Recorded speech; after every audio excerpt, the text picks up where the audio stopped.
Hi, I'm Tanya, and this is the Midnight Creek. Today we're journeying into one of the most chilling, genuinely unsettling places in the UK, a place where history isn't just written, it's felt in the very air you breathe. We're talking about Pendle Hill. If you like our content, please subscribe. Pendle Hill, for those who might not know, isn't just a picturesque part of Lancashire. It's the epicenter of a truly dark chapter in British history, the Pendle Witch Trials of 1612. It's not just a story, it's a brutal, real-life event. And when you say brutal, you really mean it, Mark. We're talking about a time when paranoia and superstition ran rampant. 12 people from that very area were accused of witchcraft, blamed for everything from illness to death, even dark magic. 10 of them were found guilty and, tragically, executed. It's wild to think about. This wasn't some distant, abstract event. It centered around two rival families, the Demdikes and the Chaddocks, who were living in abject poverty. They were already feared by locals, and that suspicion, fueled by the Times, just spiraled completely out of control, right? Absolutely. What makes it even more horrifying, if that's even possible, are the details. I mean, imagine a child, Janet Device, testifying against her own family, her own mother, her brother, her sister, even her grandmother. It's just unthinkable. That detail always gets me. A 9-year-old girl, essentially sending her family to their deaths. It speaks volumes about the level of fear and pressure that must have been present. How could anyone trust a confession under those circumstances? Exactly. Confessions, if you can even call them that, were absolutely driven by fear. People were terrified, desperate. And the trials themselves? They were over in just 2 days. Think about that. A dozen lives decided in 48 hours based on, what, spectral evidence and a child's testimony? It's a miscarriage of justice that echoes through history. It's so rapid, it almost feels like they just wanted to get it over with, like there was already a predetermined outcome. And the ripple effect of that, the way it ingrained itself into the local psyche, must have been immense. It wasn't just folklore, it was a brutal, very real piece of their past. And that's where the history bleeds into the supernatural, because after those executions, the legend says the hill itself never forgot. This isn't just about old stories, it's about a place that's built up a reputation as one of the most haunted in the entire UK. And for good reason by the sound of it. I've heard so many accounts from people who visited. They talk about shadowy figures moving through the mist, especially when the weather rolls in. Just vague shapes, but enough to make your heart pound. Yes, and the auditory experiences are equally chilling.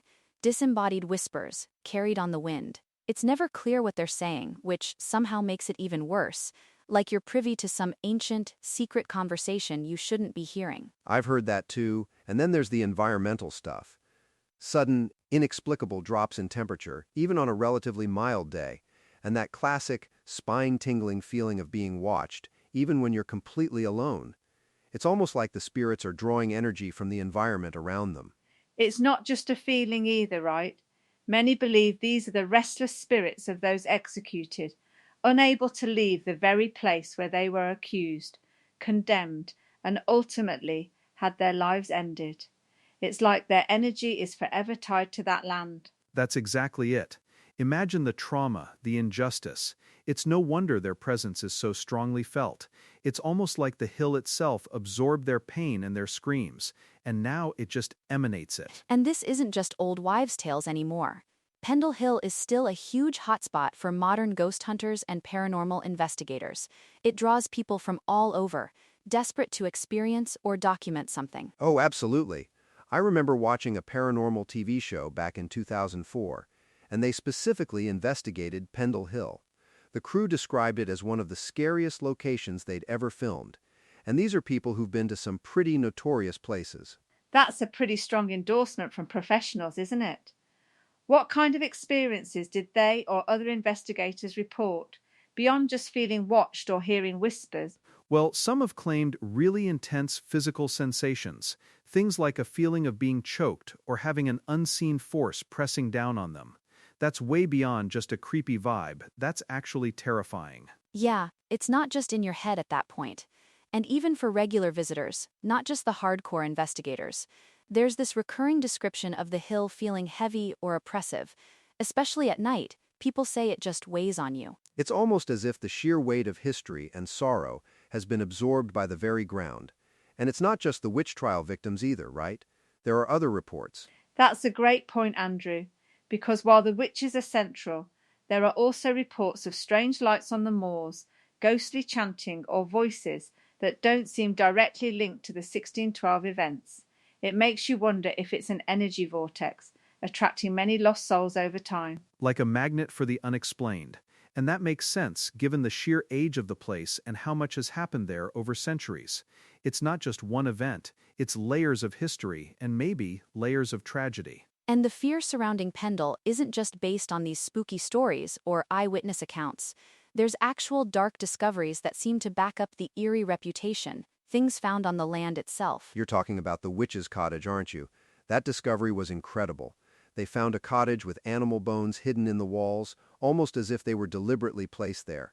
It immediately makes you think of ritualistic practices, perhaps even protective spells. Right! It gives a tangible archaeological link to the very practices people were accused of. It's one thing to hear about it, another to find physical evidence. And then there are ancient burial sites uncovered nearby.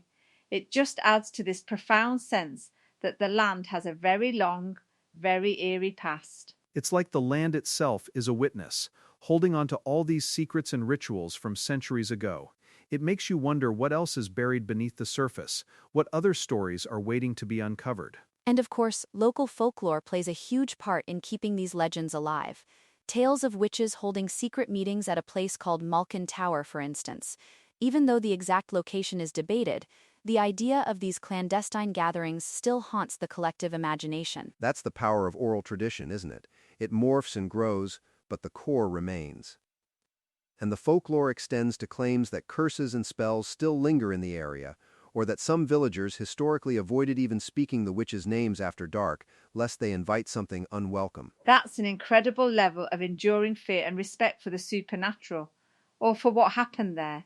It's not just a quaint story, it's a deep-seated belief system that has persisted for hundreds of years. It shows how deeply these events scarred the community.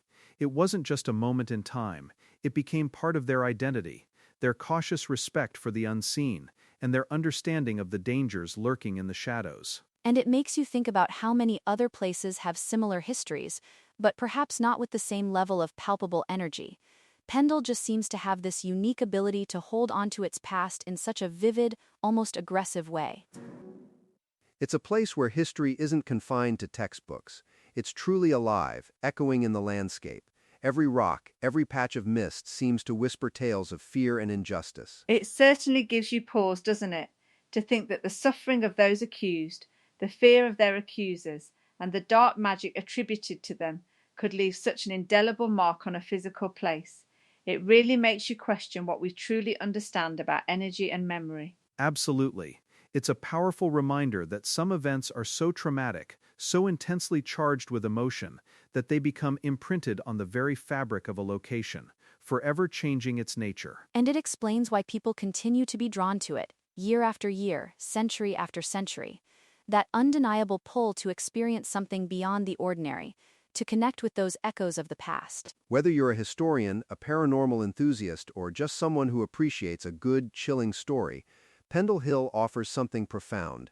It forces you to confront the darker side of human nature and its lasting consequences. Indeed, Pendle Hill isn't just a place, it's a memory, a place where fear turned neighbour against neighbour, and where some say the voices of the condemned still drift through the mist. Thank you for joining us on this haunting journey. Until next time, stay curious and stay afraid.